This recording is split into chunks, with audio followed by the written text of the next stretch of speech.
ॐ सहना भवतु सहनौ भुनक्तु सह वीर्यं करवावहै तेजस्विनावधीतमस्तु मा विद्विषावहै।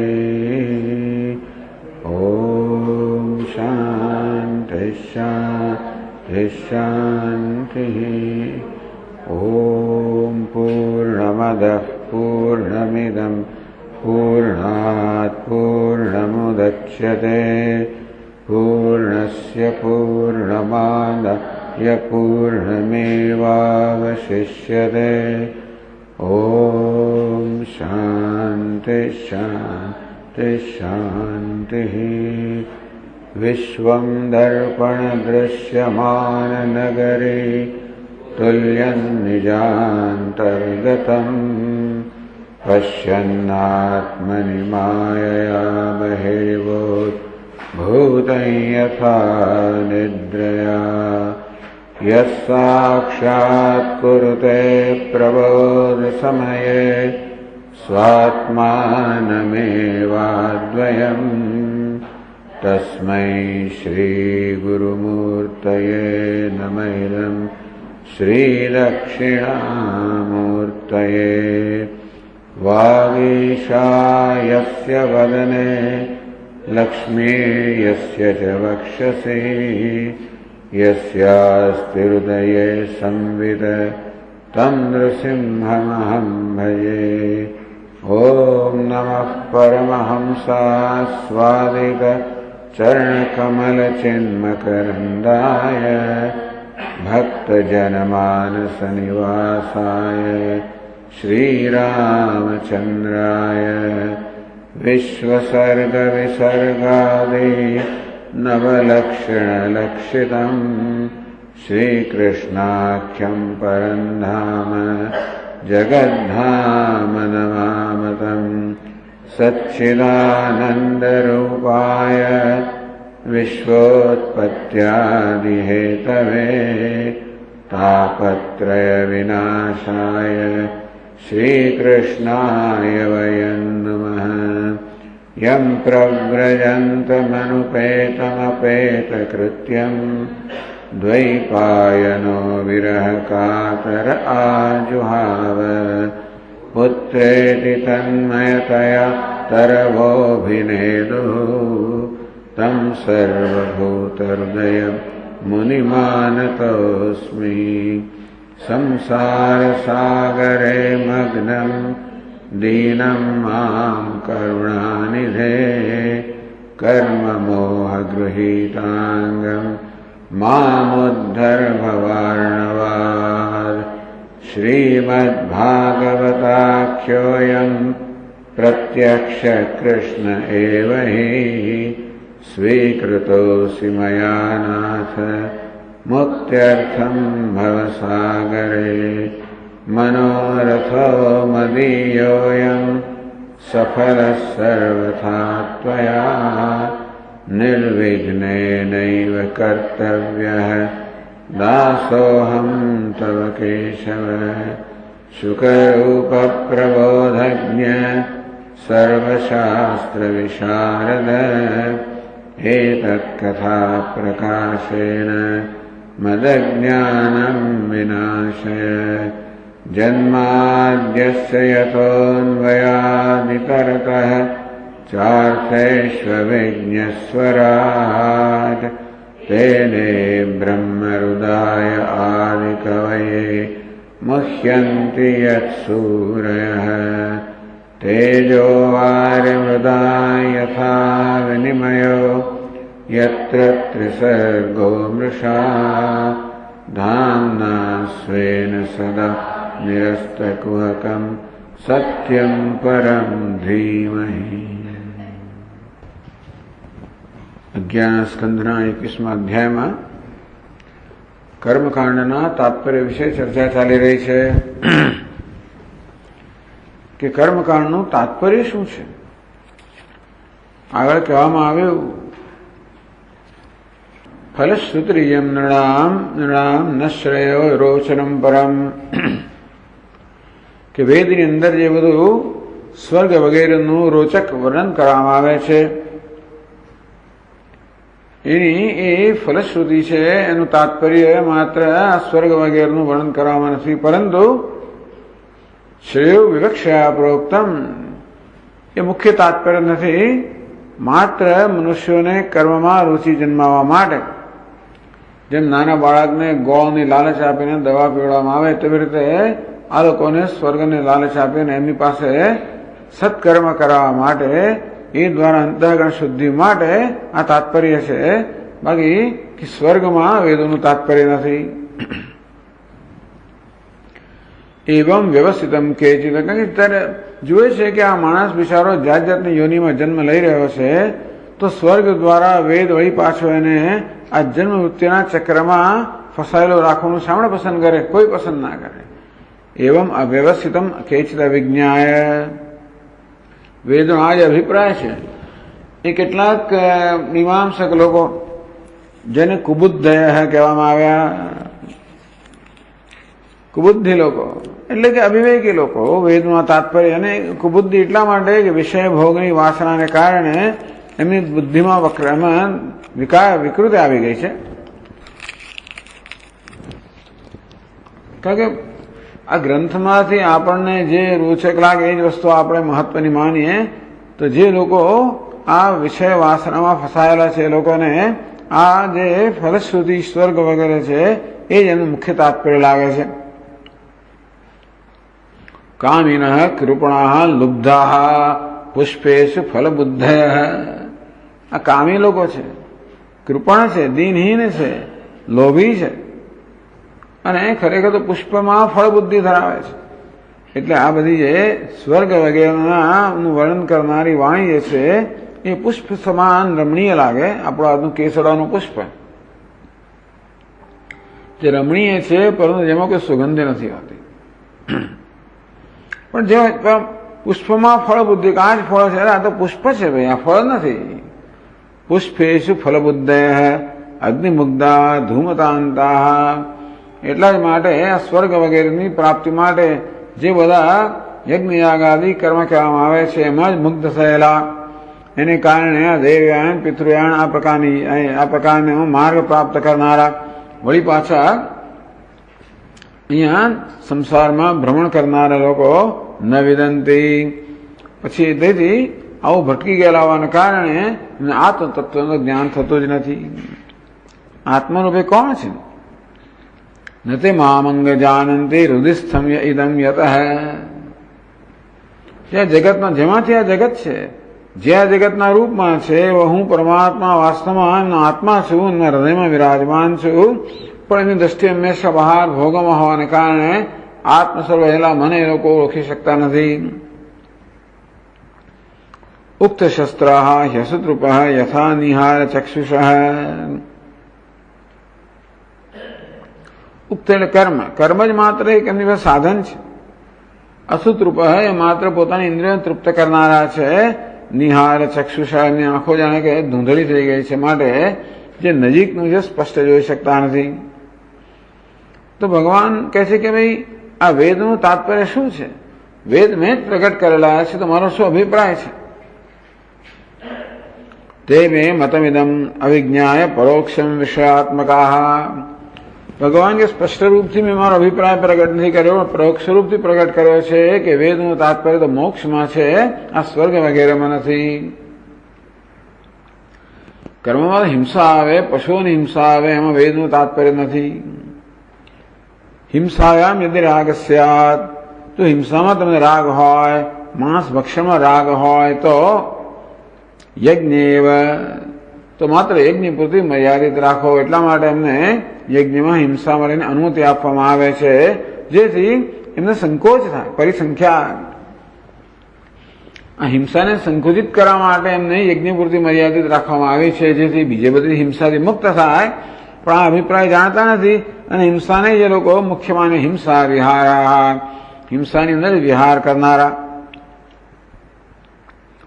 આલબ્ધૈ પશુભિ સ્વસુખેચ્છયા યજંતે, અને પશુઓનો વધ આપીને દેવતાઓને તૃપ્ત કરે છે, પણ જોડે જોડે પોતાને તૃપ્ત કરે છે. એ દ્વારા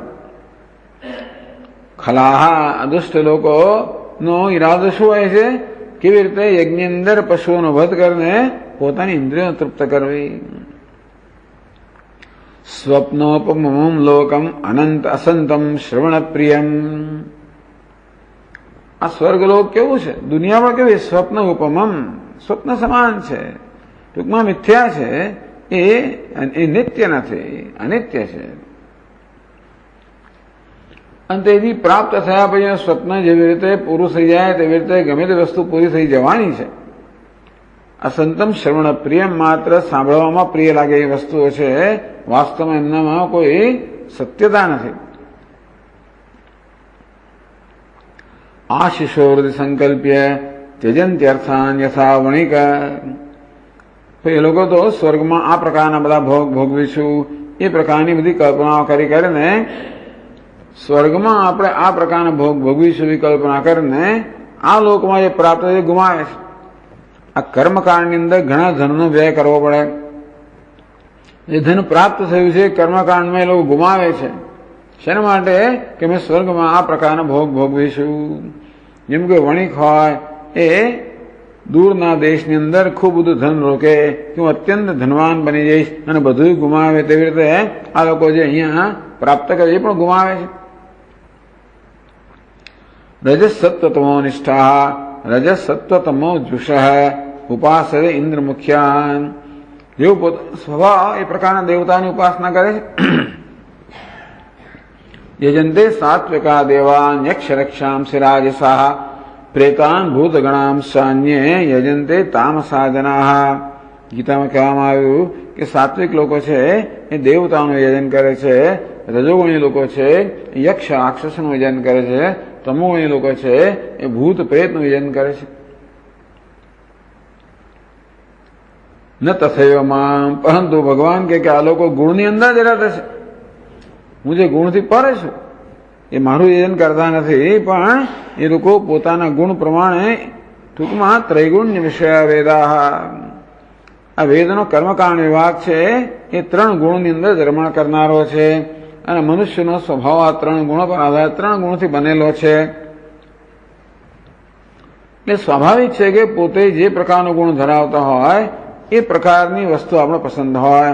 તો સાત્વિક ગુણ ધરાવનારા માણસોને દેવતાઓ પસંદ હોય, રજોગુણ ધરાવનારા માણસોને યક્ષ રાક્ષસો ધન સંપત્તિ સત્તા પ્રતિષ્ઠા પસંદ હોય, તમોગુણ ધરાવનારાને ભૂત પ્રેત વગેરે એવી હલકી યોની પસંદ હોય. એટલે બધા પોતાના સ્વભાવ પ્રમાણે એ પ્રકારની ઉપાસના કરીને છેવટે સંસારના ચક્રમાં જ ભ્રમણ કરતા હોય છે. સંસાર ચક્રથી મુક્ત થવા માટે આ 3 ગુણથી પર હું જો છું એની આરાધના કરવી જોઈએ, પરંતુ એ આરાધના કરતા નથી. હવે 223 પાના પર 33મા શ્લોકથી આગળ કહે છે. 31મા શ્લોકમાં કહ્યું આશશો હૃદય સંકલ્પ્ય.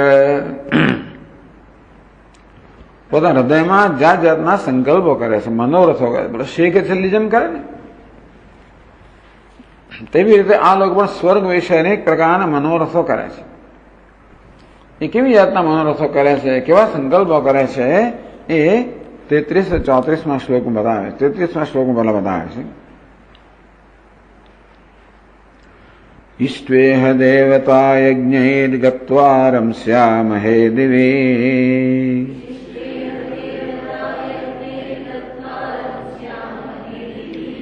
તસ્યાંતય ભૂયાસ્મ મહાશાલા મહાકુલા.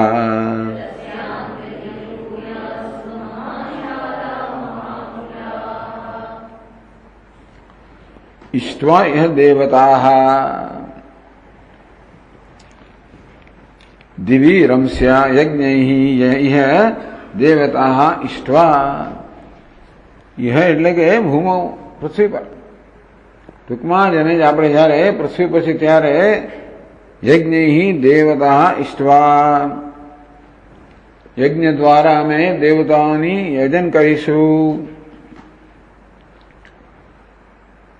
ગત્વા દિવી રમસ્યામહે, રમસ્યામહે ક્રીડિષ્યામઃ, અમે ક્રીડા કરશું. કેમ? દિવી. તો આ લોકમાંથી અમે છેવટે સ્વર્ગમાં જઈશું, સ્વર્ગમાં જઈને અમે જાત જાતની ક્રીડાઓ કરશું. તસ્યાંતે પછી શું થશે? ચાલો સ્વર્ગમાં જઈશું, ત્યાં જાતનું વર્ણન આવે ને, કેવી અપ્સરાઓ ત્યાં હોય, કેવી ત્યાં આગળ નંદનવન હોય, કેવા ઐરાવત હાથી વગેરે હોય, ઉચ્ચે શ્રેવસ વરે ઘોડો હોય, બધું સાંભળ્યું ને. અમેરિકામાં જો એમ્પાયર સ્ટેટ બિલ્ડિંગ છે, હવે તો પેલું વર્લ્ડ ટ્રેડ સેન્ટર તો ગયું. ગ્રાન્ડ કેનિયન છે, યલોસ્ટોન પાર્ક છે, બધા આવું સાંભળ્યું હોય આપણે. એટલે અહીંયાથી બેઠા બેઠા કલ્પના કરે, અમેરિકા જઈશ, ન્યુયોર્કમાં જઈશ, એમ્પાયર સ્ટેટ બિલ્ડિંગ જોઈશ, પછી શિકાગોમાં જઈશ, ત્યાં ફલાણી વસ્તુ જોઈશ, પછી સેન્ટ લુઈસ જઈશ, ત્યાં પેલી આર્ચ જોઈશ, વોશિંગ્ટન ડીસી જઈશ, ત્યાં બધા મોન્યુમેન્ટો જોઈશ, વ્હાઇટ હાઉસ જોઈશ. આવી જાતના એરોપ્લેનો બેસીશ, આવી ટ્રેનોમાં બેસીશ, આવી બસોમાં બેસીશ, આવા રેસ્ટોરન્ટમાં જઈશ, આવી હોટલમાં રહીશ. જેમ બિચારો અહીં બેઠો, એને મારે તો અહીં બહુ કામ કરવું પડે. આવું કરવા માટે હજારો લાખો રૂપિયા એને બધા ભેગા કરવા પડે. એ બધું અહીંયા બહુ પરિશ્રમ કરે, અહીં સરળ પરિશ્રમ કરે, જેથી અમેરિકા જઈને આ પ્રકારના ભોગો ભોગવીશ. હું ન્યુઝીલેન્ડ જઈશ, શું તેની સુંદરતા છે, હું ઓસ્ટ્રેલિયા જઈશ. આ બધી બેઠા બેઠા કલ્પના કર્યા કરે, એના માટે ખૂબ પરિશ્રમ કરે, પરસેવો પાડે. દિવ્ય રમશ્યામહે, અમે ક્રીડિશ્યામહ, અમે સ્વર્ગમાં જઈશું અને ત્યાં ખૂબ રસ લઈશું, ખૂબ આનંદ કરીશું, ખૂબ ક્રીડા કરીશું. ખબર છે, આવામાં જ રસ પડતો હશે માણસોને. એવું જ છે બધું. આ બધા આત્મઘાતી લોકો પણ બધા હોય છે ને, શું કહેવાય ને પેલું સુઇસાઇડ બોમ્બર્સ, આત્મઘાતી જ કે. બસ અમે તો ક્યાં જઈશું? એમનું સ્વર્ગ જન્નત, જન્નત. ત્યાં આગળ બધી હુરી આવી બધી જાત જાતની બધી કલ્પનાઓ. એને માટે અહીંયા કેટલો ભોગ આપે, એનું આખું જીવન બરબાદ કરી નાખે. અહીં જે કરવાનું છે કરે નહીં, અને ભવિષ્ય તો જોયું નથી. એ વસ્તુની બધી જાત જાતના સ્વપ્નો રચ્યા કરે.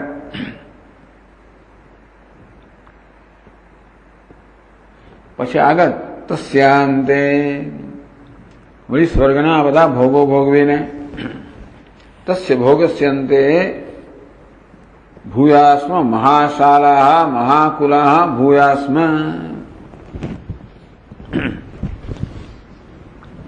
અમે પાછા આવીશું. મહાશાલા, ખૂબ મોટી શાળાઓ. શાળાનો અર્થ અહીંયા ઘર પણ થાય છે. તો શાળા પદમ ગૃહપરમપી, મહાગૃહસ્થ બનીશું. મહાશાળા સૌનકો હોય મહાશાલ, મહાગૃહસ્થ. શાળા અમારા મોટા મોટા મહેલ હશે, મોટા મોટા મકાનો હશે, મોટા મોટા મહેલ હશે. એ પ્રકારે અમે પૃથ્વી પર આવીને પણ એવા સાહેબીમાં અમે પાછા જીવીશું. મહાકુલાહા, અમે શ્રેષ્ઠ મહાગૃહસ્થા, મહાકુલ પ્રભવાશ્ચ.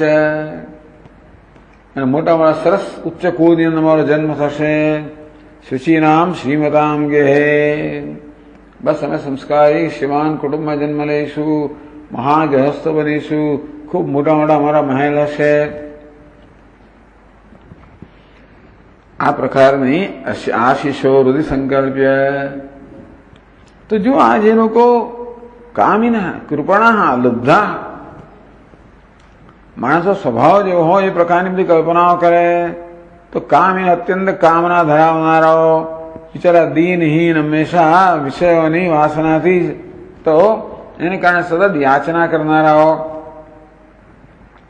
લુબ્ધા લોભી, જે મળે છે એને સંતોષ નથી, વધારે વધારે ભોગ જોઈએ છે, ભોગી લોકો આ પ્રકારની કલ્પનાઓ કરે છે સ્વર્ગ વિશે. તેથી આગળ વર્ણન કરે છે.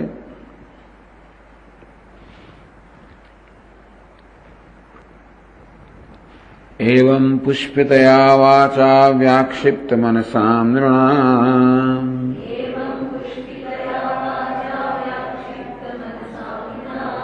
માનિનામ ચાતિ સ્તબ્ધાનામ મદ્વાર્તાપિ ન રોચતે.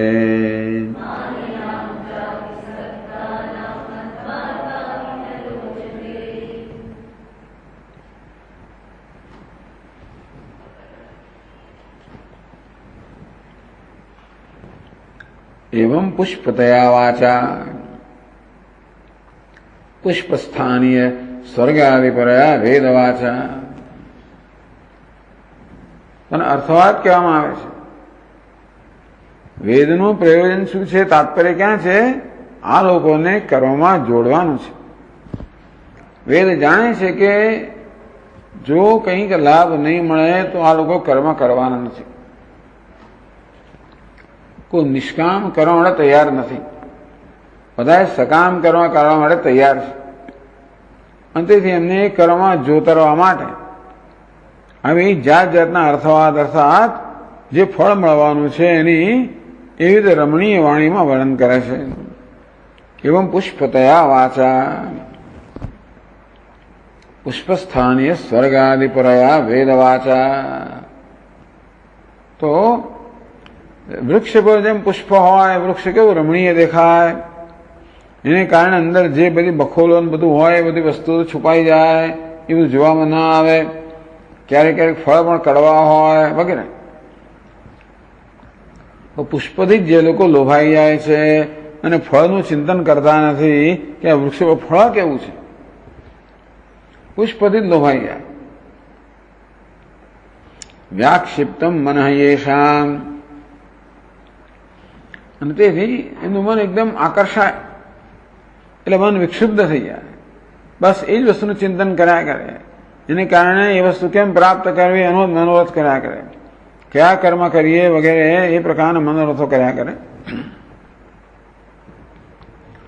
માનિનામ ચ અતિસ્તબ્ધાનામ માયનામ દેહાદિ અહંકારવતામ.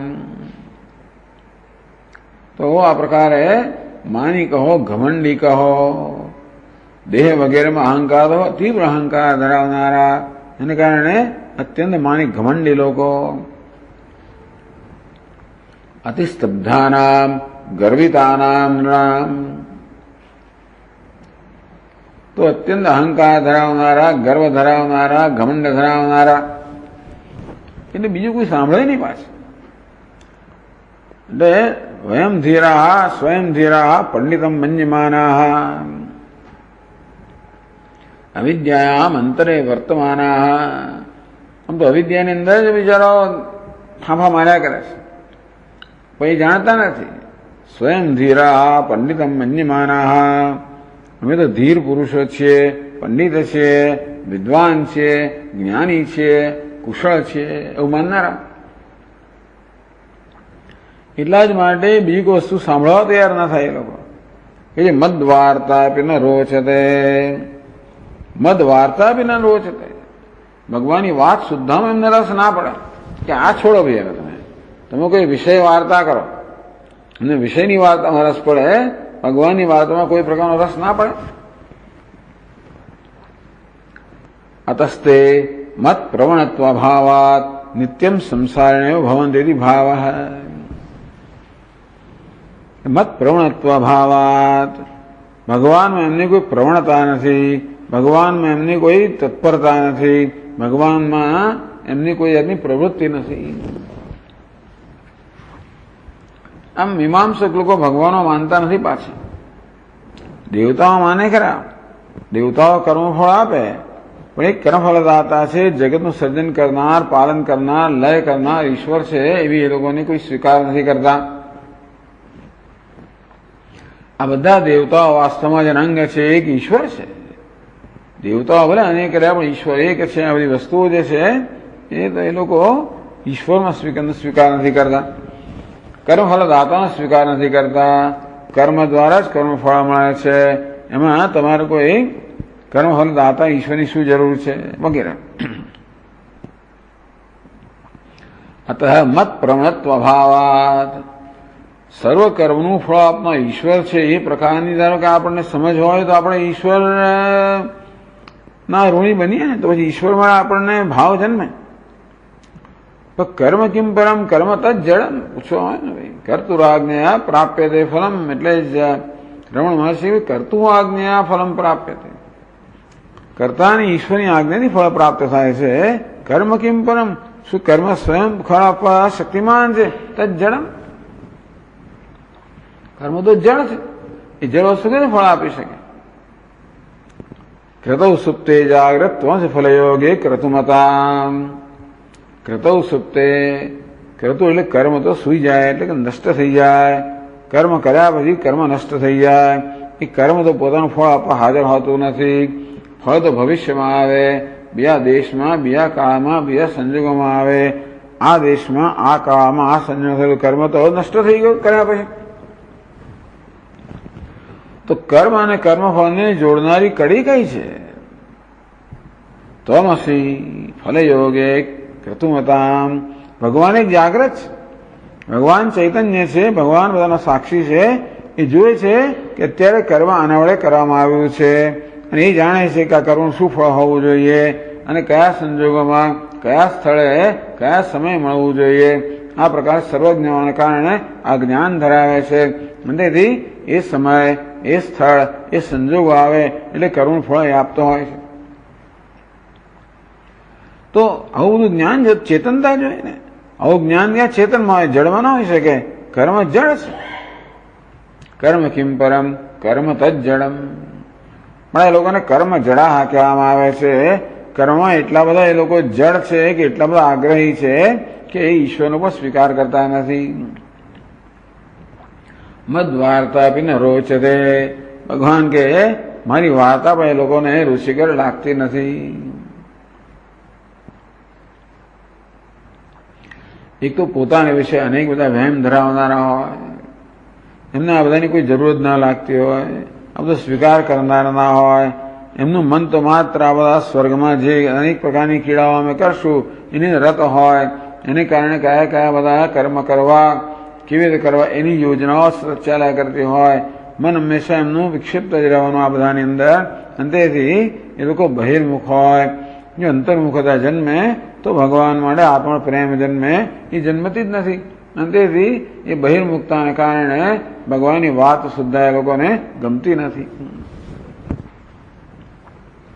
અતસ્તે મત પ્રણત્વ ભાવાત. ભગવાન વાળી ભક્તિ ક્યારે જન્મી જ ના શકે. નિત્યમ સંસારિણ એવ ભવંતી. સ્વર્ગ જેનું ધ્યેય નથી, ઈશ્વર જેનું ધ્યેય છે.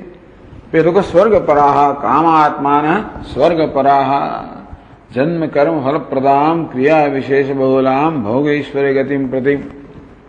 ભોગ ઈશ્વરે પ્રસક્તાનામ. ભોગને ઈશ્વરીમાં જે લોકો આસક્ત છે. કામાત્માના, કામના જ જેમનું આત્મા છે, જે કામ અમાય છે.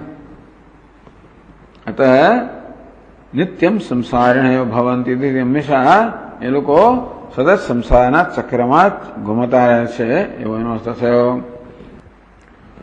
વેદાનામ પ્રવૃત્તિ પરત્વમ નિરાકૃત્ય. આ બધી ચર્ચાની પાછળનું પ્રયોજન શું છે? કે વેદ છે એ પ્રવૃત્તિપરક નથી, નિવૃત્તિપરક છે. તો મીમાંસક લોકોનું શું તાત્પર્ય નિર્ણય છે? કે વેદ પ્રવૃત્તિપરક છે. વેદ મનુષ્યને કરવામાં પ્રેરે છે. એ તો કહે છે આ વિધિ દ્વારા, વિધિ નિષેધ દ્વારા આ વેદ છે એ મનુષ્યને કરવામાં પ્રેરે છે કે આમ કરો, આમ કરો. વેદાંત એમ કે ભાઈ કોઈ કોઈને કરવા પ્રેરિત કરી શકે જ નહીં. તમે કહો એટલે કોઈ કંઈ કરવાનું નથી. એને કરવું હશે તો કરશે. એ શું કરશે? એનામાં ઈચ્છા હશે તો કરશે. ટૂંકમાં આમ કોઈ વેદ માણસને કરવા પ્રવૃત્ત નથી કરતા. મનુષ્ય પોતાની કામનાઓ હશે, ઈચ્છાઓ એ જ પ્રવૃત્ત કરે છે. આ બહુ મોટી વસ્તુ છે. એ લોકો શું કહે છે? વેદ અને આ જે આદેશો છે એ મનુષ્યને કરવામાં પ્રેરે છે. વેદાંતી લોકો કોઈ બીજાનો આદેશ કોઈને કશામાં પ્રેરી શકે નહીં. આદેશ અંદરથી આવવો જોઈએ. હા, એવું ખરું કે આ પ્રકારે અર્થવાદ દ્વારા તમે સ્વર્ગ વગેરે બધા ફળોનું વર્ણન કરો, એને કારણે એના હૃદયમાં એટલી કામના છે એ કામના ઉત્તેજિત થાય અને એનામાં એ પ્રકારની ઈચ્છા જન્મે. એ ઈચ્છા પૂરી કરવા માટે એ કર્મ કરે. એ જુદી વાત છે. તો કોઈ વિરક્ત માણસ હોય તમે ગમે તેટલું કોણ તો એને કરવાની પ્રેરણા જન્મવાની જ નથી. પ્રેરણા બહારથી નથી આવતી, પ્રેરણા અંદરથી આવે છે. બહારથી કદાચ ધાક ધમકી હોય પણ અંદરથી ભય હોય તો ને, અંદરથી ભય ના હોય તો ગમે તે ધાક ધમકી લોકો વશ થતા નથી. કેટલાય જાસૂસો પકડાય એમની પાસે આ લોકો બાતમી કાઢવા માટે, માહિતી કાઢવા માટે કેટલું જુલમ કરતા હોય છે. એ લોકો મરી જાય પણ ના કહેવો, એવા લોકો થયેલા છે કે ગમે તેટલો જુલમ કરવામાં આવે તો પણ ના જ કહે. એટલે આટલી ધાક ધમકી છે, મારી નાખો, એને મારવા કરતા પણ મારી નાખે તો ગયો, પણ સતત એના પર જુલમ કર્યા કરે, ટોર્ચર કર્યા કરે. બધી કથાઓ તમે વાતો સાંભળતા બધા હૃદય ધ્રવી જાય. આપણે તો હરી જઈએ આ બધું સાંભળીને. પણ છતાં એવા બહાદુર લોકો છે જે લોકો તમે જે મારવું હોય તો મારે લે, ચામડા ઉતાર, જે કરવું હોય કરે,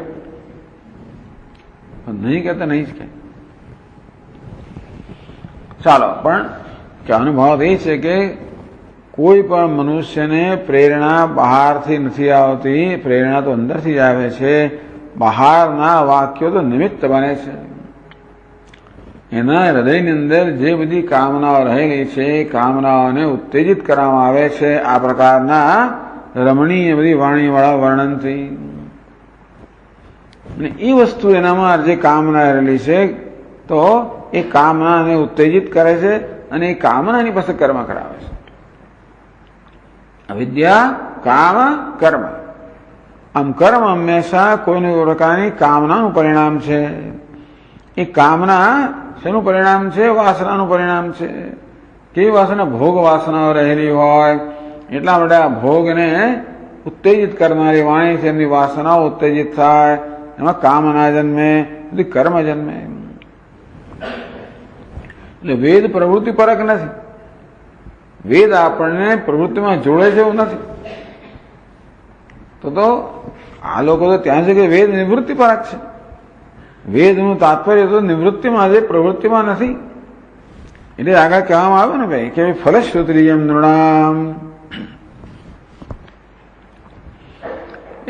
વેદનું તાત્પર્ય તો મનુષ્યને કર્મમાં જોડવાનું છે જેથી એનું અંતઃકરણ શુદ્ધ થાય, સ્વર્ગમાં એનું તાત્પર્ય નથી.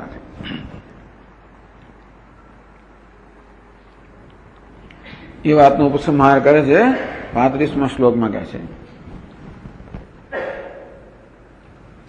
વેદા બ્રહ્માત્મ વિષયા સ્ત્રીકાંડ વિષયા ઇમે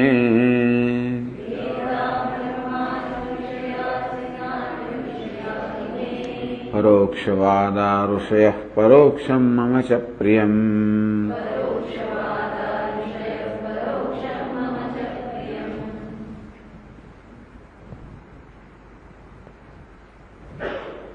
ત્રિકાંડ વિષયા વેદા. વેદમાં 3 કાંડ છે, કર્મકાંડ, દેવતાકાંડ, બ્રહ્મકાંડ વિષય મેં સર્વેપી વેદા. વેદમાં કેટલા કાંડ છે?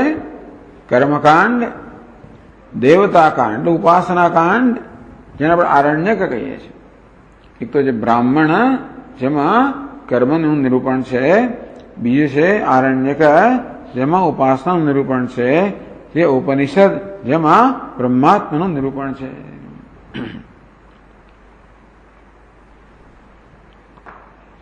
તો કર્મકાંડ, દેવતાકાંડ, બ્રહ્મકાંડ વિષયા મેં સર્વે વેદા કેવા છે? બ્રહ્માત્મ વિષયા. બ્રહ્મૈવ સર્વેષામ આત્મા ન સંસારી પ્રતિપાદન પરાહા.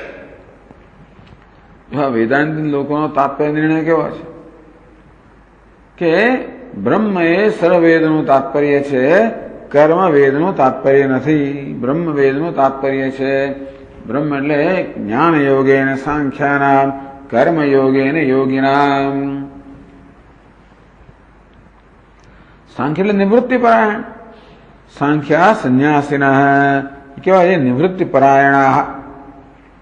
જ્ઞાન યોગેન તો જ્ઞાન યોગ એમની જીવન રીતિ છે, જે લોકો જ્ઞાનની સાધનાને વરેલા છે. કર્મયોગે ને યોગીના જે પ્રવૃત્તિ છે પણ કર્મયોગ છે. એટલે ભગવદ્ ગીતાનો આ પ્રકારનો નિર્ણય છે કે વેદના કર્મકાંડની પણ વાસ્તવમાં એની પાસે દ્રષ્ટિ કઈ છે? કર્મયોગની દ્રષ્ટિ છે, નિષ્કામ કર્મની દ્રષ્ટિ છે. ત્યાં કામાત્માના સ્વર્ગ પરાહ એમ કરીને આ પ્રકારે કામી લોકોની ત્યાં પણ નિંદા કરવામાં આવી છે. ત્રૈવિદ્યામામ સોમપાહ પૂતપાપાહ યજ્ઞેરિષ્ટ્વા સ્વર્ગતિમ પ્રાર્થયંતે. આ બધો સોમયાગ કરનાર લોકો યજ્ઞ દ્વારા બધા સ્વર્ગ વગેરેની ગતિની પ્રાર્થના કરે છે. ભગવાન કે મારી ગતિની પ્રાર્થના નથી કરતા. ક્ષીણે પુણ્યે મર્ત્યલોકમ વિશંતિ. એ લોકો તો સંસારિણ ભવંતી. સંસાર ચક્ર સતત વારંવાર આવું અને જવું એ પ્રકારની એ લોકોની છેવટે ગતિ રહે છે. તો વેદનો મુખ્ય વિષય કે બ્રહ્માત્મ વિષયા વેદા. બ્રહ્મૈવ સર્વેષામ આત્મા ન સંસારી. સંસારીપણું એ તારા વિશેની સત્ય નથી. જો સંસારીપણું એ ખરેખર મનુષ્યનો સ્વભાવ હોત તો બરોબર છે. મનુષ્ય સ્વભાવથી સંસારી હોત, કામના એ મનુષ્યનો સ્વભાવ હોત તો પછી શાસ્ત્ર એ કામનાને પૂરી કરે એ સમજી શકાય એવું છે. શું શાસ્ત્ર નથી જાણતું કે મનુષ્યનો શું સ્વભાવ છે? બ્રહ્માત્મ વિષયા વેદા બ્રહ્મૈવ સર્વેષામ આત્મા. એક પરમાત્મા સર્વનો આત્મા છે, ન સંસારી. જે પોતાને સંસારી માને છે, પોતાને વિશે ભ્રમ સેવી રહ્યો છે. જે દસમાને ખોવાઈ ગયેલો માને છે, દસમા વિશે ભ્રમ સેવી રહ્યો છે. તું દસમોસી, તું નવમો નથી, તું કઈ ખોવાઈ ગયેલો નથી, તું કઈ શોધ કરનાર, તું કોઈ દીનહીન નથી, તું દસમો છે. તેમ જે પોતાને સંસારી માને છે વાસ્તવમાં બ્રહ્મ છે. કોઈ સંસાર નામની વસ્તુ નથી. સંસાર સત્ય નથી, સંસાર મિથ્યા છે. એટલે સંસાર એટલે પોતાને અલ્પ માનવો, તુચ્છ માનવો, દીનહીન માનવો. આ વસ્તુ કેવી છે? આ તો વાસ્તવમાં મિથ્યા વસ્તુ છે. જગત મિથ્યા હોય કે ના હોય, ઈશ્વર સૃષ્ટિ મિથ્યા તો છે એ સમજો, પણ જીવ સૃષ્ટિ તો મિથ્યા છે, એમાં શંકા જ નથી. પંચદશીમાં એક દ્વૈત વિવેક પ્રકરણ આવે છે. તમે કીધું બે પ્રકારનું દ્વૈત છે. એક ઈશ્વરે સર્જેલું દ્વૈત છે, બીજું જીવ આત્માએ સર્જેલું દ્વૈત છે. ઈશ્વરે સર્જેલું દ્વૈત છે એ જગતના રૂપમાં એ બંધન કરનાર નથી, પણ એના પર અધ્યારોપ કરીને જીવ જે રાગદ્વેષથી દ્વૈત સર્જે છે એ બંધન કરનાર છે. એટલે ઈશ્વર સૃષ્ટિ મિથ્યા છે એ તો સમજાશે, પણ અગત્યની વસ્તુ કે જીવ સૃષ્ટિ મિથ્યા છે. જીવે શેનું સર્જન કર્યું? આ સંસારનું સર્જન કર્યું, અહંકારનું સર્જન કર્યું, અધ્યારોપ કર્યો. વાસ્તવમાં પોતે બ્રહ્મ છે, પોતાના પર જીવપણાનો અધ્યારોપ કર્યો. અવિદ્યા, અસ્મિતા, એને કારણે અહંકાર, આ દેહાત્મ બુદ્ધિ જન્મી.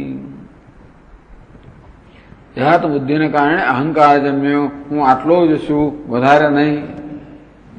એમાંથી રાગ દ્વેષ જન્મ્યા. આવા મર્યાદિત અહંકારને જે અનુકૂળ હોય એના પ્રત્યે રાગ, જે પ્રતિકૂળ હોય એના પ્રત્યે દ્વેષ. આમ રાગ દ્વેષ, અવિદ્યા, અસ્મિતા, રાગ દ્વેષ, અભિનિવેશ, એમાંથી ભય જન્મે, એમાં તીવ્ર આસક્તિ જન્મે, ભય જન્મે. હવે સંસાર છે. તો આ પ્રકારનો અધ્યારોપ કરીને તો આવ્યો જ છું, એને સત્યતા આપે તો એ શાસ્ત્ર શું કહેવાય? શાસ્ત્ર ઈચ્છે છે કે આપણા સંસારીપણાની ભ્રમમાંથી મુક્ત થતા જઈએ. વાત સાચી છે કે એના માટે અંતઃકરણ શુદ્ધ જોઈએ, એ સિવાય ભ્રમ દૂર થતો નથી. ઉપદેશ કરવા છતાં પણ ભ્રમ ત્યારે દૂર થાય જ્યારે અંતઃકરણ શુદ્ધ હોય, એ સિવાય નથી દૂર થતો. એટલે કર્મકાંડ પણ કર્મયોગ, યોગની ભાવનાથી કરવાનો છે. કર્મેન્દ્રિય કર્મયોગમ અસક્તસ્ય વિશિષ્યતે. પોતાની કર્મેન્દ્રિયોથી યોગની ભાવનાથી કર્મ કરે, આસક્તિ રહિત બનીને આમ સતત અસક્ત અનાસક્ત આસક્તિ રહિત થવાનું કહેવામાં આવે છે.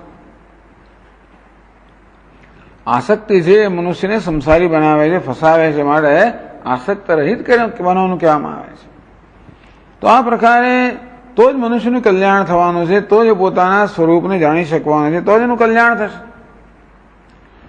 જો મનુષ્ય સંસારી હોત, જો મનુષ્ય કામી હોત, આ લોભી હોત, એ કામના લોભ વગેરે મનુષ્યનો વાસ્તવિક જે સ્વભાવ હોત તો જે બધું કહે છે બરોબર છે. એવું તો છે નહીં, મનુષ્યનો સ્વભાવ નથી.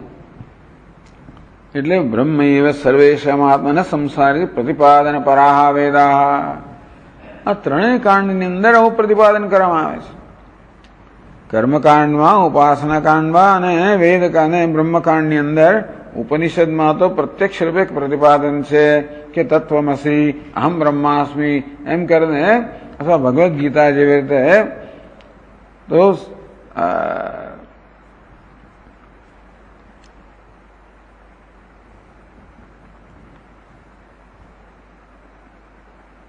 ઇદમ શરીરમ કૌંતે ક્ષેત્રમિદ વિધીયતે એતદ્યો વિતતમ પ્રાહ. ક્ષેત્રજ્ઞ જુદો છે ક્ષેત્ર કરતા. અને ક્ષેત્રજ્ઞમ ચાપ્યમામ વેદ્ધિ સર્વક્ષેત્રેષુ ભારત. હે ભારત, બધા ક્ષેત્રમાં આદિ ઉપાધિમાં હું આત્મા છું. આ પ્રકારે જે પોતાને જીવ માને છે, બ્રહ્મ છે, નિત્ય શુદ્ધ બુદ્ધ મુક્ત છે, બસ એ તત્વ જે છે એનું ઉદ્ઘાટન એ જ વેદનું મુખ્ય તાત્પર્ય, કારણ કે એમાં જ મનુષ્યનું કલ્યાણ છે. ખૂબ બધા કર્મ કરીને સ્વર્ગને પ્રાપ્ત કરવા દ્વારા મનુષ્યનું કલ્યાણ થતું હોત તો વાત બરાબર છે. તો શા માટે વેદ આવે તે સંસારી છે અને સંસારમાં જોતરણ શું કામ રાખે એવું કહેવામાં આવ્યું. વેદ કહો, વિદ્વાન કહો, શા માટે કોઈને સંસારમાં જોતરણો રાખે? તેથી આ નિવૃત્ત પરત્વમ, વેદ મનુષ્યને આ સંસાર નિવૃત્ત કરવા માંગે છે, એ સંસારમાં પ્રવૃત્ત નથી રાખવા માંગતા. તો કર્મકાંડનું તાત્પર્ય પણ સકામ કરવામાં નિષ્કામ કરવામાં છે. ભલે સકામ કર્મ કહેવામાં આવ્યા, જે અત્યંત કામી છે, જે ક્રોધી છે, જેને વિષયો પ્રિય છે, હિંસા પ્રિય છે, એને અત્યારે માત્ર તત્કાલ આ કર્મ જોડવામાં આવે છે, જેથીની કામનાઓને, હિંસાઓને કંઈક વાચા મળે અને એ દ્વારા એમાંથી મુક્ત થાય. પણ એ દ્વારા હિંસાને પ્રોત્સાહન આપવાનું પ્રયોજન નથી, હિંસામાંથી મુક્ત કરવાનું પ્રયોજન છે. કામનાને ઉત્સાહિત કરવાનું પ્રયોજન નથી, કામનાથી મુક્ત કરવાનું પ્રયોજન છે.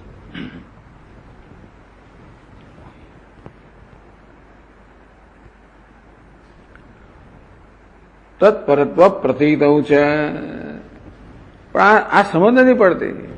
કર્મકાંડ એટલે ટૂંકમાં વિષયની અંદર જે લોકો લોલુપ છે એ લોકોને આ સમજ નથી જ પડતી. એટલે કે આમાં ફલશ્રુતિ યમૃણામ, આ તો ફલશ્રુતિ છે, એ શેના માટે છે? માત્ર એ લોકોને રુચિ ઉત્પન્ન કરવા માટે છે. ખરેખર તો એ કોઈ ધ્યેય નથી.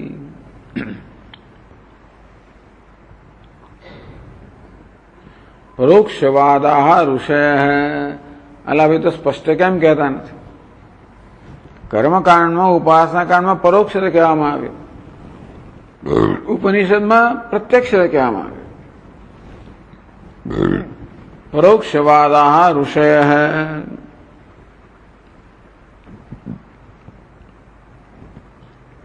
આ ઋષિ શબ્દના બે અર્થ કર્યા. ઋષય મંત્રા તદ્દ્રષ્ટા રહેવા. મંત્રનો અર્થ ઋષિ થાય કે પછી મંત્રના દ્રષ્ટાને પણ મંત્ર, તો ઋષિ શબ્દ મંત્ર એટલે પણ ઋષિ, અથવા મંત્ર દ્રષ્ટા એટલે ઋષિ. મંત્રો પણ કહે છે, મંત્રના દ્રષ્ટાઓ પણ કહે છે.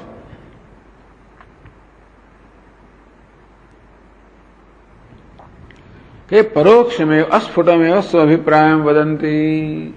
પરોક્ષ પ્રિયા ઇવ દેવા. આ દેવતાઓને પરોક્ષતા પ્રિય છે, એમને પ્રત્યક્ષ કોઈ બોલાવે કે એમનું ધ્યાન ટૂંકમાં એમનો નિર્દેશ કરે ગમતું નથી. પરોક્ષ નિર્દેશ થાય એમ ગમે છે. એટલે મંત્રો પણ આ સત્ય છે એ પરોક્ષ રીતે કહે છે, પ્રત્યક્ષ રીતે નથી કહેતા. કર્મકાંડમાં અને ઉપાસના કાંડમાં પરોક્ષ રીતે કહેવામાં આવ્યું છે, પ્રત્યક્ષ રીતે નહીં. પરોક્ષમ અસ્ફુટમેવ સ્વાભિપ્રાયમ વદંતી. બહુ સ્પષ્ટ નહીં, અસ્પષ્ટ રીતે આ વેદો અને ઋષિઓ પોતાનો અભિપ્રાય છે. અભિપ્રાય શું છે? બ્રહ્માત્મ વિષયા એ મૂળ અભિપ્રાય છે, પણ એને પરોક્ષ રીતે કહે છે, અસ્પષ્ટ રીતે કહે છે, અસ્ફુટ રીતે કહે છે. અતઃ તત્તાત્પર્યમ સર્વેશામ ન સ્ફુરતે. એટલા જ માટે આવી ભાષામાં એવું કહે છે ને કે સીધે સીધું સમજ જ ના પડે તમને. એવી ભાષામાં લક્ષ્યાર્થથી ખબર પડે, વાચ્યાર્થથી ખબર ના પડે. એટલા માટે વેદના કર્મકાંડની અંદર પણ જે કહ્યું છે એનું તાત્પર્ય લોકોને સ્ફૂરતું નથી આવતું. પરોક્ષમેવ છે મમ પ્રિયમ કહે છે ભગવાન. પરોક્ષમ છે મમ પ્રિયમ. અને આ પરોક્ષ છે ને એ જ મને પ્રિય છે. ભગવાન કે હું પોતે પણ, ભગવાને જ છેવડતા વેદ તારો ઉપદેશ આપેલો છે. ભગવાન કે મને પણ પરોક્ષતા જ પ્રિય છે. હું પણ સ્પષ્ટ કહેવાનું પસંદ કરતો નથી, પણ અસ્પષ્ટ રીતે, એટલે જે અડધા અક્ષરો સમજી જાય એ રીતે હું કહેવા માંગુ છું. બહુ અક્ષરો હું બોલતો નથી, અડધા અક્ષરો સમજતા જ નથી ને કહે છે. જે સમજનારા સમજે, બાકી ના સમજે. અયમ ભાવ શુદ્ધાંતઃકરણ એવ ન અન્ય અનધિકારીભિ બોદ્ધવ્ય. તો આ તાત્પર્ય છે એ કોને માટે છે? જે સમજનારા છે, સમજ જાયેંગે એમની માટે છે. કેવા છે? શુદ્ધ અંતઃકરણ વાળા, અંતઃકરણ સાત્વિક બન્યું છે. અને જે લોકો વિવેક કરી શકે છે, જે લોકો બહારના શબ્દોની જાળમાં ફસાતા નથી, શબ્દ દ્વારા જે કહેવામાં આવે છે પકડે છે, પકડી શકે, એવું એ જ એનું પ્રયોજન છે. જેથી જે લોકો અધિકારી નથી એ લોકો એને પકડી ના શકે. નહીં તો શું થાય કે જો સ્પષ્ટ કહેવામાં આવે અને જો જે અધિકારી લોકો નથી, અંતઃકરણ શુદ્ધ નથી, એ લોકો પણ સ્પષ્ટ જોયે કે હું બ્રહ્મ છું, તો શું થાય છે કે ભાઈ દુરુપયોગ થાય. સબ બ્રહ્મ હી હૈ, સબ મિથ્યા હૈ. પછી પોતાનું ગમે તેવું વર્તન છે એ વર્તનનું સમર્થન મળતું હોય, મિથ્યા જ છે ને. પછી શું? મજા કરો, ખાઓ પીઓ, મજા કરો, સબ મિથ્યા હૈ. ફિર ક્યાં? આ તમારા સ્વામીજી આ શું મૂલ્યો બધું કરે છે, શું વાતો કરે છે? કહે છે મિથ્યામાં શું વળી? મિથ્યા એટલે બધું ટૂંકમાં આ ભોગ મિથ્યા છે, મારે કરી શકાય. બીજું કઈ મિથ્યા નથી પાછું. પોતાની કામનાઓ મિથ્યા નથી. એટલે આ બહુ વિચિત્ર થઈ જાય. ટૂંકમાં જે લોકોની બુદ્ધિ ઉપદેશ માટે તૈયાર નથી, એ લોકો વિકૃત બુદ્ધિવાળા હોવાને કારણે ખોટું અર્થઘટન કરે અને છેવટે પોતાને જ નુકસાન પહોંચાડે. પ્રવદંતી અવિપશ્ચિત, બીજાઓને પ્રવચન આપે પાછા. અવિવેકી લોકો બીજાઓને પણ એ જ પ્રકારે ફસાવે. એટલે ભગવાન કહે કે એવી ભાષામાં કહેવામાં આવ્યું છે કે સામાન્ય માણસો, અશુદ્ધ અંતઃકરણવાળા માણસો સમજી જ ના શકે. જેથી આ વસ્તુ રાજવિદ્યા, રાજગુહ્યમ, પવિત્રમ, ટૂંકમાં આ જ્ઞાન છે એ જ્ઞાનને આ પ્રકારે રક્ષણ કરવામાં આવે છે. બધાને માટે શાસ્ત્રો તો છે. જો કે આમ તો રક્ષણ કર્યું કે સ્ત્રીઓ માટે ને, ફલાણ માટે, શૂદ્ર માટે ને, પેલા માટે, નાને માટે ને, સંન્યાસ માટે, એમાંય પણ અધિકારી ના હોય એ લોકો એને પ્રાપ્ત કરી શકતા નથી. નહીં તો વૃથા કર્મ ત્યાગે અને ભ્રંશ પ્રસંગાત. તો કર્મ કરવાની જરૂર શું છે ભાઈ? હું બ્રહ્મ જ છું ને, તો કંઈ કરવાની જરૂર નથી. પહેલેની નિવૃત્તિનો જો ઉપદેશ કરવામાં આવે તો નિવૃત્તિ બધાને પસંદ હોય જ ભાઈ. આમે કામ કરવું કોને ગમે જ નહીં. એ પ્રકારનો ઉપદેશ કરવામાં આવે તો બધા રાજી જ થઈ જાય. એ જે કર્મ કરવાનું છોડી દે તો ઉભય ભ્રષ્ટ થઈ જાય. કર્મથી પ્રાપ્ત લાભ પણ ના મળે અને કર્મ ત્યાગથી પ્રાપ્ત લાભ પણ ના મળે. દુઃખ મિત્ય યત કર્મ કાય ક્લેશ ભયા ત્યજેત સકૃત્વા રાજસમ ત્યાગમ નૈવ ત્યાગ ફલમ લભેત.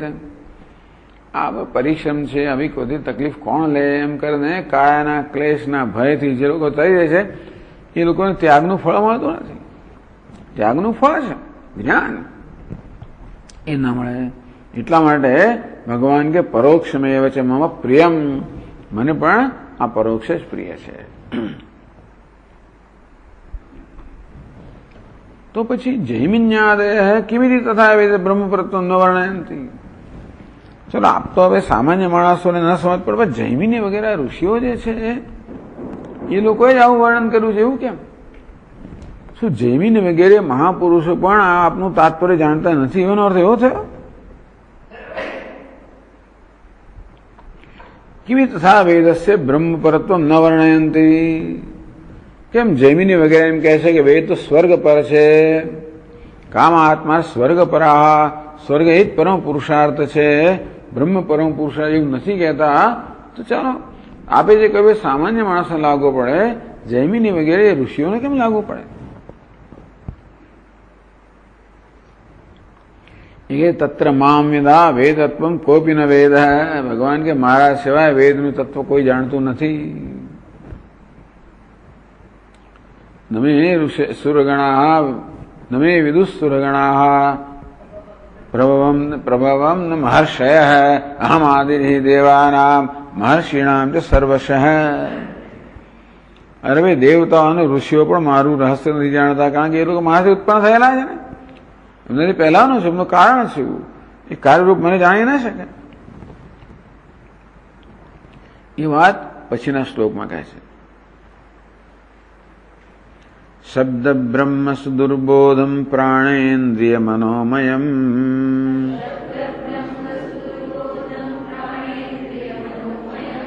અનંત પારમ ગંભીરમ દુર્વિગાહ્યમ સમુદ્રવત.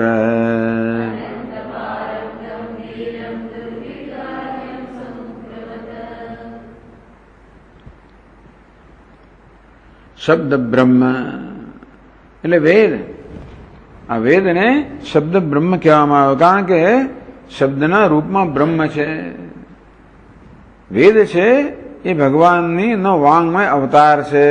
ભગવાન કહો, બ્રહ્મ કહો, એ જ શબ્દના રૂપમાં એને અવતાર લીધો છે, પ્રગટ થયેલું એ નામ વેદ. એટલે વેદને શબ્દ બ્રહ્મ કહેવામાં આવ્યો. શબ્દ બ્રહ્માદિ વર્તતે, તો શબ્દ બ્રહ્મ એટલે વેદ કર્મકાંડ કહેવામાં આવે છે. અહીંયા શબ્દ બ્રહ્મ એટલે વેદ સુદુર્બોધમ. બ્રહ્મ શબ્દ છે ને નાન્યતર જાતિ છે, માટે સુદુર્બોધમ. તો આ શબ્દ બ્રહ્મ છે એટલે વેદ છે એ સુદુર્બોધ છે. બોધ, દુર્બોધ, સુદુર્બોધ. ટૂંકમાં એનું રહસ્ય જાણો અત્યંત કઠિન છે. સુદુર્બોધ. દુર્બોધ એટલે જાણવું કઠિન, સુદૂર અત્યંત કઠિન. ટૂંકમાં વેદનું રહસ્ય સમજવું અત્યંત કઠિન છે. એક વસ્તુ કહી. બી સ્વરૂપ તો બી દુર્જ્ઞાનમ. વેદનું સ્વરૂપ પણ એવું છે કે જાણવું અત્યંત કઠિન છે. એ કહે છે પ્રાણેન્દ્રિય મનોમયમ શબ્દ બ્રહ્મ. આ શબ્દ બ્રહ્મ કેવું છે? પ્રાણેન્દ્રિય મનોમયમ. એ સમજ પડે એવું નથી.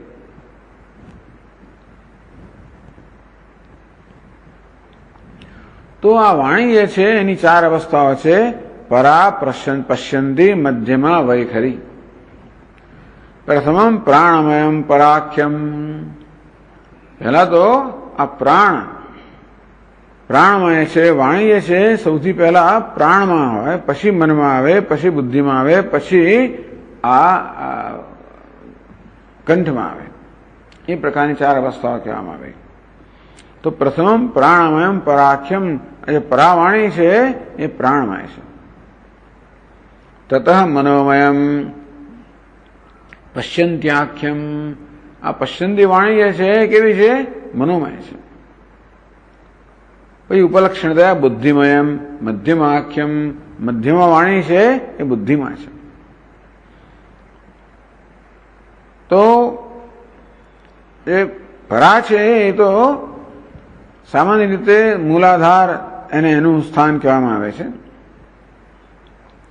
આ પશ્યંતી છે સામાન્ય રીતે એને મણિપુર કહેવામાં આવે છે.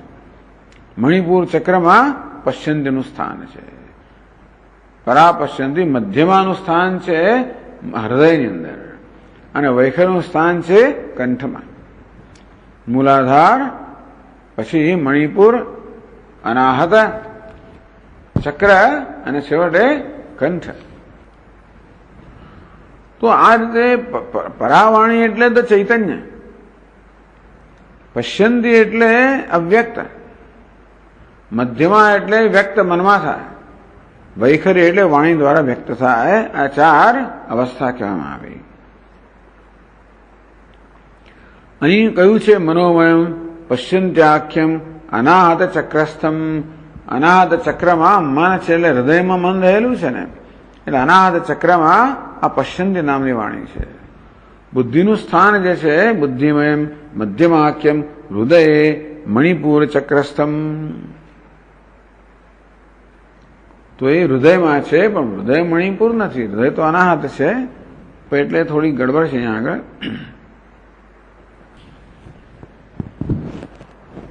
અહીં પણ એવું જ છે બધું.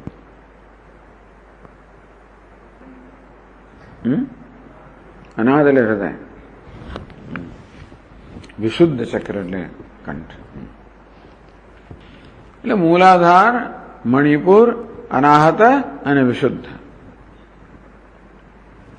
એટલે પ્રાણમાં, મનમાં, બુદ્ધિમાં અને વાણીમાં. એટલે કહેવામાં આવે ને કે પ્રાણેન્દ્રિય મનોમયમ, એમાં બુદ્ધિ પણ સમજી લેવાની. પ્રાણેન્દ્રિય મનો બુદ્ધિમયમ, એ પ્રકારે. તો વેદ છે ને જે આ ચાર અવસ્થામાં છે, આ પ્રકારનો વેદ છે. એ કેવું છે? અનંત પારમ સમષ્ટિ પ્રાણાદિમય નિર્વિશેષ કાલતો દેશ પરિચ્છેદાત. આ પ્રાણ વ્યક્તિગત પ્રાણ નહીં, સમષ્ટિ પ્રાણ. અને વહી કેવો છે? નિર્વિશેષ. આ વાણી, પરાવાણી કેવી છે? નિર્વિશેષ છે, શબ્દ બ્રહ્મ અને સર્વવ્યાપી પ્રાણમય છે. માટે દેશકાળમાં અપરિચ્છિન્ન છે. માટે કેવું છે? અનંત પારમ, જેનો પાર નથી, સીમા રહિત છે, સમુદ્રની સમાન. અર્થ તો બી દુર્જ્ઞાનમ એટલે ગંભીરમ, નિગૂઢાર્થમ. એનો અર્થ કેવો છે? ગૂઢ છે. અથવા સમુદ્રવત દુર્વિગાહ્યમ મધિ પ્રવેશ અનર્હમ. દુર્વિગાહ્ય એટલે જેમાં જેનું ઊંડાણ ન માપી શકાય, એનો પાર પણ નથી, અત્યંત ગંભીર છે અને ઊંડાણ પણ માપી શકાય એમ નથી.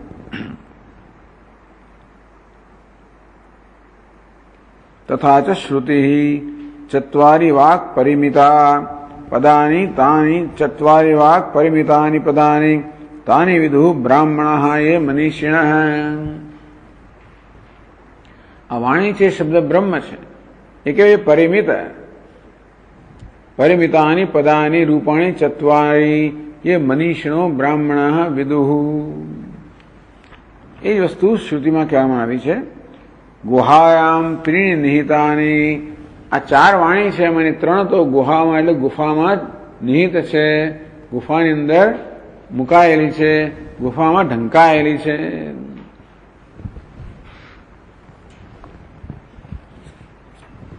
નૈંગયંતી તુરિયમ વાચો મનુષ્યા વદંતી. તેથી ન ઇંગયંતી સ્વરૂપમ ન પ્રકાશયંતી. આ પરાપશ્યંતી મધ્યમાં છે, એ હૃદયની અંદર એટલે દેહની અંદર છે, ગુફામાં છે, તથા ચક્રોની અંદર છે, અને માટે પોતાની જાતને પ્રકાશિત કરતી નથી. વાચ તુરિયમ મનુષ્યા વદંતી. આ કેવળ ચતુર્થ વૈખરી એ જ પ્રાણીના વદંતી, એ જ કહે છે વદંતી એવ દુ તત્વ તો જાનંતી. એ વાણીના કયા અંશને માણસો જાણે છે? માત્ર વૈખરી અંશને. એ પણ વૈખરી એટલે વાણીથી બોલે છે, સમજતા ને જાણતા નથી. તો ભાઈ ક્યાં આગળ પેલી પશ્યંતી અને ક્યાં મધ્યમાં ક્યાં પશ્યંતી અને ક્યાં પરાવાણી. એટલે ભલભલા જૈમી જેવા ઋષિઓ પણ આ વેદનું જે મૂળ તાત્પર્ય છે, જે અત્યંત ગૂઢ છે, અનંત પાર છે, અનવગાહ્ય છે, એને પામી શકતા નથી. એટલે નહીં તો થયું શું કે તમે કહો છો કે ભાઈ સામાન્ય માણસે સમજ ના પડે, શું ઋષિઓને સમજ ના પડે? અરે ઋષિઓને સમજ ના પડે, કારણ કે આવું ગૂઢ છે, નિર્વગાહ્ય છે, દુર્વિગાહ્ય છે, અનંતપાર છે વગેરે. ઓમ પૂર્ણમદઃ પૂર્ણમિદં પૂર્ણાત પૂર્ણમુદચ્યતે પૂર્ણસ્ય પૂર્ણમાદાય પૂર્ણમેવાવશિષ્યતે. ઓમ શાંતિ શાંતિ શાંતિ. સચ્ચિદાનંદરૂપાય વિશ્વોત્પત્યાદિહેતવે તાપત્રય વિનાશાય શ્રીકૃષ્ણાય વયં નુમઃ. જન્માદ્યસ્ય યતોऽન્વયાદિતરતઃ ચાર્થેष्वभिज्ञस्वराट् तेने ब्रह्महृदाय आदिकवये सूरयः तेजो वायुमृदां यथा विनिमयो यत्र त्रिसर्गो मृषा धाम्ना स्वेन सदा निरस्तकुहकं सत्यं परं धीमहि. ॐ शान्ति शान्ति शान्तिः. हरिः ॐ. श्रीगुरुभ्यो नमः. हरिः ॐ.